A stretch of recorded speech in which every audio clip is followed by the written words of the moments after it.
That's amazing, isn't it? Look at the difference, look. So you couldn't let a car go out like that. But it's brand new, literally over after a 10-second swipe with a heavy compound. Hey everyone, welcome back to the channel. And if you're new, welcome to the channel. Oh, I thought that was Claire on road testing.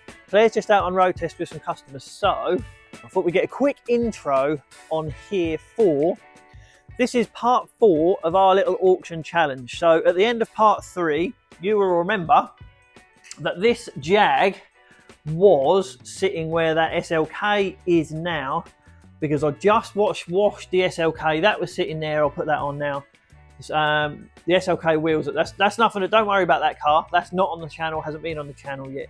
This is the car that we're talking about. So just quickly, for anyone that hasn't watched this channel before or doesn't know what's going on, me and my partner Claire decided to do an auction challenge with 5 grand turned into 10 grand, both to go out and buy a car at a car auction and see who could make the most money once it was prepped and sold. My car has now gone. This BMW E91 has now been prepped and has now gone. That's sold. So my part of this challenge is sort of done, which I'm happy about, apart from the fact that Claire bought this. So I thought I'd better do a quick introduction for this one before I started preparing it, because so the last time I left you and that Jag was there, that was like 2 days ago. I know in the world of YouTube that's been a week or whatever, but I suppose that depends when this video goes out. Anyway, that was like 2 days ago. So I'm now about to start prepping this car, but I can't, I mean, it needs, so if I showed you a picture of it here, you'd think, well, that actually looks quite nice already, Kev. But close up, this car needs so much prep that it's going to take hours and hours. Let me get my, if I get my big light here, just to show you what we're talking about. I mean, if you look closely at how many marks are on this car, the swirls, just the scratches from everyday use, really. I mean, it's nearly a 10-year-old car. The problem with that is I know how good I will be able to get this car looking with a bit of elbow grease. So I'll tell you what we're going to do. I'm going to go around and I'm going to do different levels of prep, and I'll run it quicker than what it actually takes. I'll do a bit of commentary in the background, you'll see, because all of these, all of these marks and stuff, they'll all come out. But it's going to take a bit of wet flatting, it's going to take a lot of elbow grease, the bonnet, everything to, oh, look at the scratches. Look at how scratched it is. We know how good this is going to look. Just quickly, before we properly get into it, let's just do a little patch there. Put that up a little bit there. Can you see that patch? Look at them scratches. Let's do a little patch just to see. I don't know if I'll be able to do this, but let's do a little patch just to see what this is actually going to look like. I'll try not to get my head in it too much.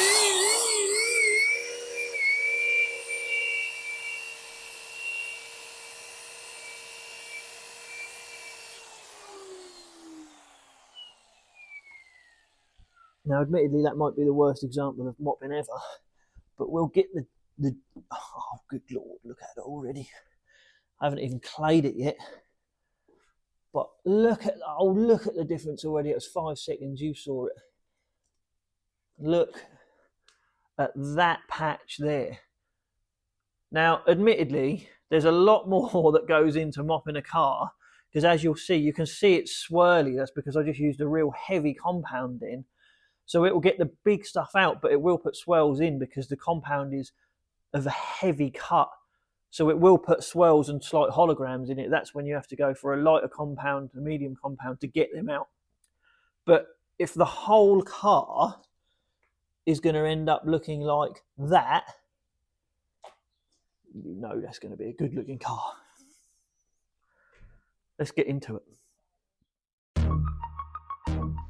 So if you saw the last part of the video, I just washed this car and I've just done a fallout remover on it to get the contaminants off the bodywork. What my fallout remover doesn't do, because it isn't massively powerful, it doesn't get everything off the surface. So then I go and clay bar with my detailing spray pretty much both sides of the car. You can see me doing the near side rear door here. It just makes sure that all of that paintwork is nice and clear before I start doing the next part of the prep about mopping it. Then I start looking all down the sides of the car to see the imperfections in the paint. You just saw them scratches up near the near side front wheel. Now this little mark here, there's loads of them down the side of this car, and as you can see, it's just where someone has rather kindly opened their door onto this car, and the edge of it has just nicked the paintwork. It isn't massively deep, but I showed you this one just so you can see the imperfection before, and I've just wet flattered it with my little D-nib tool, and now if you look, the mark's gone. It's not there anymore, look. So all I've just done is wet flattered, literally sanded down the clear coat on the top of the car because the mark wasn't that deep. So then I'll go around the rest of the car and I'll do it to every little imperfection, every scratch. Unfortunately, you end up with a side of the car looking like this, but when you're prepping cars, you have to go backwards to go forwards.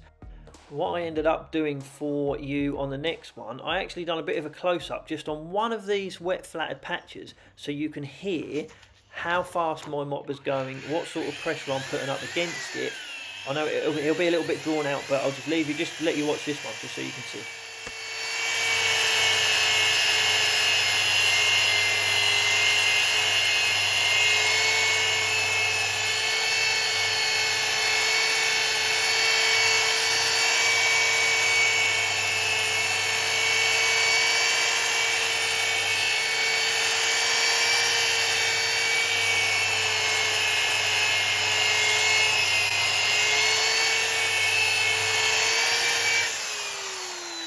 And there we go, you can see how good it looks underneath. There's a tiny little bit of overspray there, a tiny little white mark. I don't know how I missed that, but I clearly got it afterwards. I had to pick that off with my fingernail. I must have missed it when I was doing my little bit of clay barring.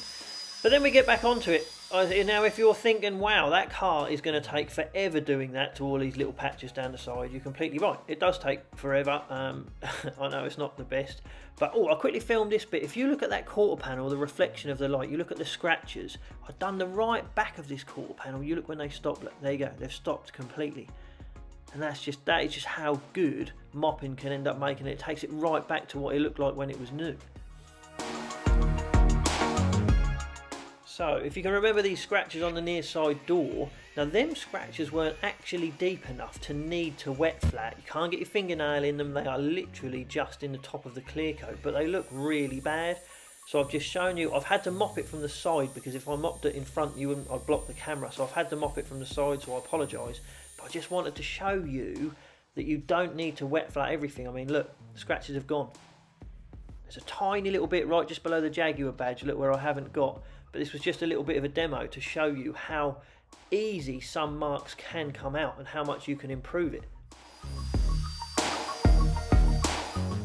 Now I did a little demo here on the bonnet for you. I've actually done this before on a BMW where I put a little bit of tape on the bonnet so you can see the difference between where I've mopped and where I haven't mopped. I find this unreal every time I do it. But when I take this tape off, it will literally look like a different colour. Every one that I show, you know, it just shows how much it's worth mopping a car. Look at the difference. Look at it. Looks like it's two different colours, doesn't it? Absolutely unbelievable. So I did the whole bonnet. You remember them horrible scratches that were on the right hand side of the bonnet when you're looking at it? They all came out. The bonnet ended up looking absolutely perfect. Look at that. It's got a couple of little stone chips which I can't do anything about. You know, I haven't repainted the bonnet, but it looks pretty damn good as far as I'm concerned.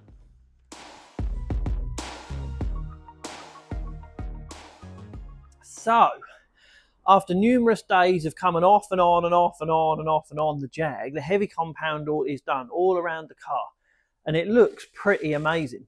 However, I would like to show you the difference between only doing a heavy compound and then doing the sort of the medium and the light step, because it looks all right at the moment. If you saw that Jag on an overcast day, it'd look real good.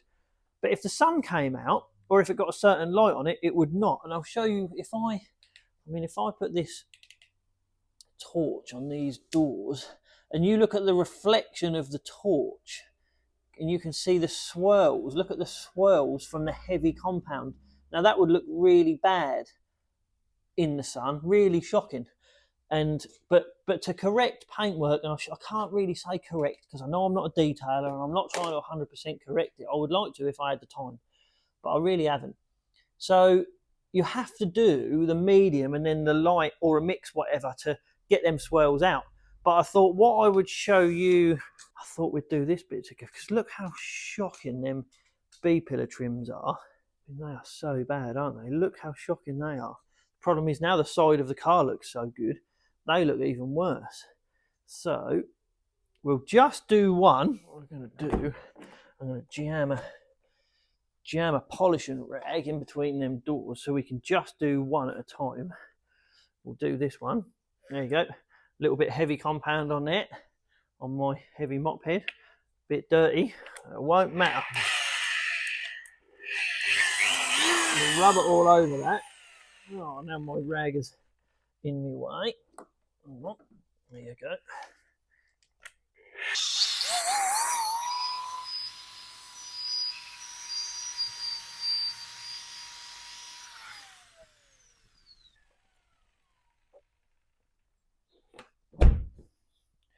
There you go, look. Now that is, I mean, look at the difference. That's amazing, isn't it? Look at the difference, look. So you couldn't let a car go out like that. But it's brand new, literally over after a 10-second swipe with a heavy compound. I do like polishing cars, I do like it.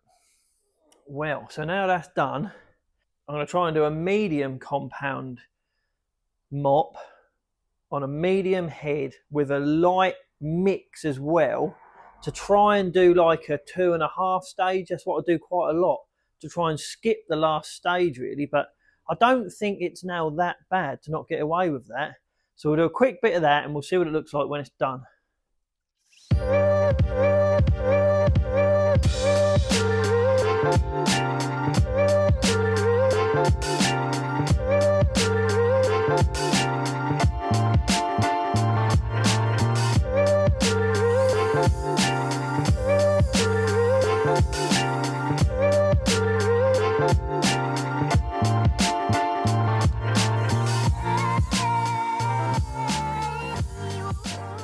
And voila, there we go. It's the next day. I stayed last night to try and get the bodywork done on the outside. So I have now got rid of all the swirls. I mean, I'm looking forward to the slow moving music-y bit for this car. It's going to be that's a good looking car, isn't it? Look how shiny it is. So we just got to quickly get onto the interior. Just put my light on there. I mean, the seats, they're a little bit marked, but Alcantara is actually quite hard to keep clean and look nice all the time. But we'll scrub the seats with my all-purpose cleaner. Obviously, we'll give it a hoover out.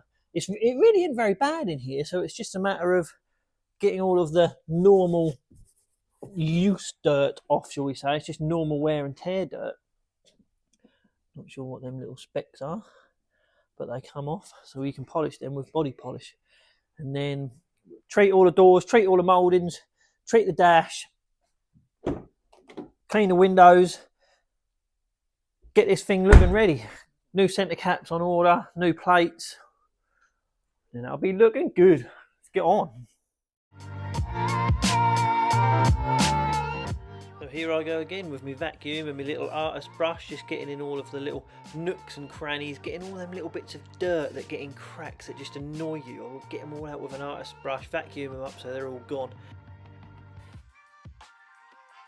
Then what you can see me doing here, I've got my all-purpose cleaner and I actually spray the leather and the Alcantara to get all them greasy handprints off and the stains that are in the Alcantara.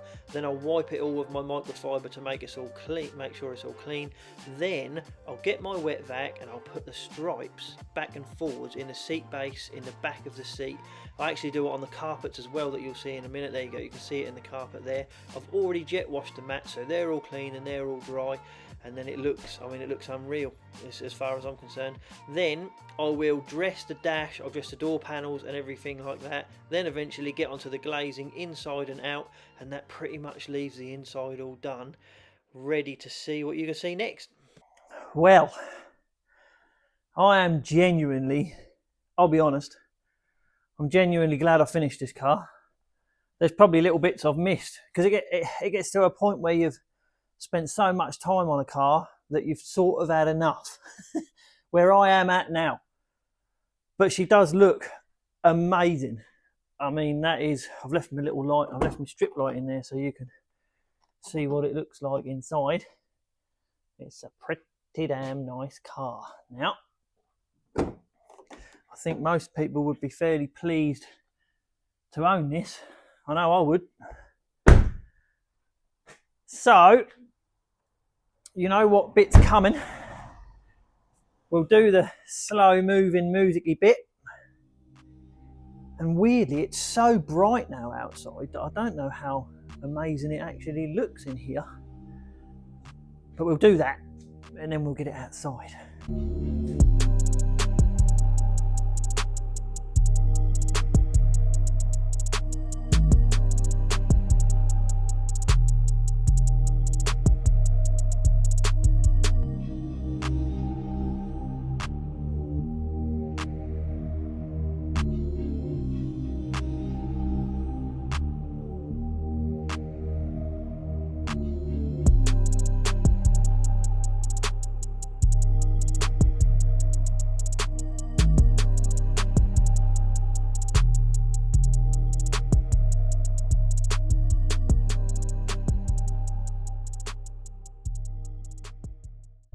Well, there she is. Look, it's got to be the ultimate challenge now, isn't it? Out in the 4 o'clock, 5 o'clock sunlight.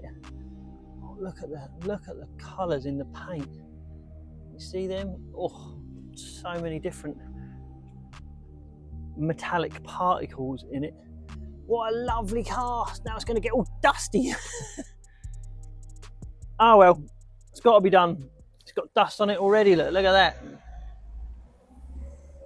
Well, it's got to be said, I'm happy with this one. But I'm also glad that it's finished. Oh God, look at the dust on it already. How is that possible? But I am glad that it's finished. I'm not going to end this one here, although that might be a mistake. But I don't think there's been enough footage or enough content for this video. So I'm not going to end it here. I just thought I'd give you a little look about what it looks like outside. You'd be happy to drive that car, wouldn't you? That is a nice car. Wonder what's next for the adventure of this Jag. So I didn't replace the centre caps, as you can see on the wheels, because I did order some. I ordered replacement red ones, and when they came, I didn't like them anymore. So what I've actually done, I've actually ordered some R centre caps. So they're R embossed with the red and the green and the R. I know it's not an R, but it is an R Sport. So to be a little bit different, we're going to put R centre caps in it. But that's it. Let's see what's next for the adventures of this Jag. Well, there's the Jag looking pretty. I wanted to ask Claire what she thought of her purchase, but she's gone for a walk with Alfie. Got too much stuff to do, but Alfie needs a little walk. Hold on.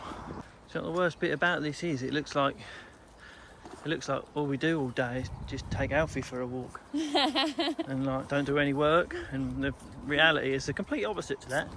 We haven't got time to be doing this, but I thought we'd ask, because Claire hasn't got time either. I thought we'd ask. Alfie's having a wee, good boy. What you think of your purchase on the Jag now that the Jag is, so the Jag's ready, other than it needs a service and MOT, but you know that'll get done when it gets done, when it gets sold, hopefully. What do you think of your purchase now? Yeah, I love it. It's really nice. It's so nice to drive. It is nice. Much nicer to drive than I thought it would be. I love it. It's really good. I'm sensing a butt already. Yeah, I'm a bit worried that this is just unusual. I'm not sure there's that many people that would want one. That's all right. That's the only thing. I thought it's a bit of a funny market, isn't it? Only need one. Only need one. It's quite expensive to run, so you've got to be in a good position, really, haven't you? Which I didn't really process at the time. That's all right. Because I got emotionally involved. Yes. With the purchase. That's all right. That's what someone else is going to do. That's all that someone else will do. That's all we need. But it's a really nice one, isn't it? It is really nice. Apart from, I was just saying to Phil, because I mean, little heads up, the Range Rover is poorly at the moment and it's not with us. It's the Evoque. Which way is Alfie going? Is it? Alfie, this way. Alfie, we haven't got time to take you that way. Sorry, mate. It's like, but I want to go this way. Sorry, Alfie. And like the other day, yesterday, I asked Claire. Now this wasn't going to happen because we can't afford to have the Jag as Claire's car, but I did ask Claire what she would rather have out of that Jag and your Range Rover. Did you ask me that? Oh! Stinging nettles, isn't it? My legs are getting battered recently. Got stung by a wasp yesterday. Now I got stung by stinging nettles. And you said, oh, do you know, I don't even know if I asked you that question or if you just said... You didn't ask me that question. Not that I remember anyway. I just said I was quite like I just said it would be a lovely family car, wouldn't it? But no. If I had to choose, definitely the Land Rover. You'd choose a Range Rover, wouldn't you? Yeah, I would. I love that Range Rover. See, I've made all these like that video about how bad Range Rovers are. We know that, but you're like I love the way you're like the perfect example of why them things still sell. Yeah, I am. Because that one's done I got 100. in it yesterday to take it to have its clutch done. Shh! Oh. People don't know what it's having done. I got in it and I was like, oh, this is just so nice. Well, I've been driving a RAV4. Hey, there's nothing wrong with that RAV4. My God, look at the size of that. It's very rattly compared to the Range Rover. That's like the biggest thistle I've seen in my life. It's taller than you. Is it the one that has purple flowers? I don't know. Look at the size of it. Imagine that was in your garden. You wouldn't mow over that one. It's like cabbage. I hope that car gets fixed. If that don't get fixed, that Range Rover, I'm going to be gutted. That will get fixed, don't worry. Gutted, because where else could you buy one? Yep. Like that with that spec. I know. Well, watch the stingers. I've got jeans on, I'm alright. You ain't got no socks on. Oh, that's kind, thank you. Okay. Well, there it is. Claire's happy. Sorry if the sound wasn't too good on that.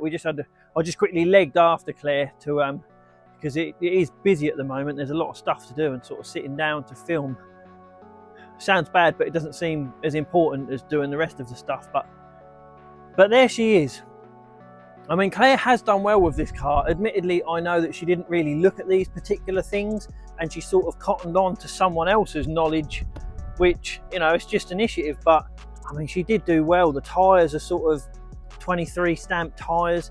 The brakes on the front have just been done, so it's got new brakes on the front. I mean, the backs are literally 95% still remaining anyway. You can see what the pads in there, you can see how much is left on. So, I mean, yeah, it's nice. Don't get me wrong, brakes aren't the most complicated of things to replace, you know, they're just consumables, but it's all money at the end of the day. Aircon's ice cold. Yes, it needs a service, although it was only serviced 2,000 miles ago, but it hasn't done the miles. It's just on time.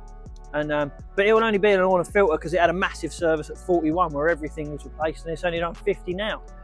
So as far as the Jag goes, Claire's happy. I'm more than happy. I mean, how stunning does that car look just sitting there? You know, it makes everything else look nice. I'm not going to show you everything else because they're covered in dust and it's freaking me out. But I mean, so I think we'll end this video here because it's probably been, I hope it weren't too boring, but it's probably just been, you know, the prep of the car. But because it isn't sold yet, well, I've only just moved it here, you know, I haven't even put the price and stuff in it. It is now advertised. So if by the time this video goes out, the car's sold, I'll put it on the end of this. But for now, I'm just going to say thanks everyone for watching this video. Thanks for your comments, thanks for your likes, thanks for your subscribes. It's cool. I always read them. I look forward to seeing you on the next one. Thanks a lot, everyone. Speak to you later. Bye-bye.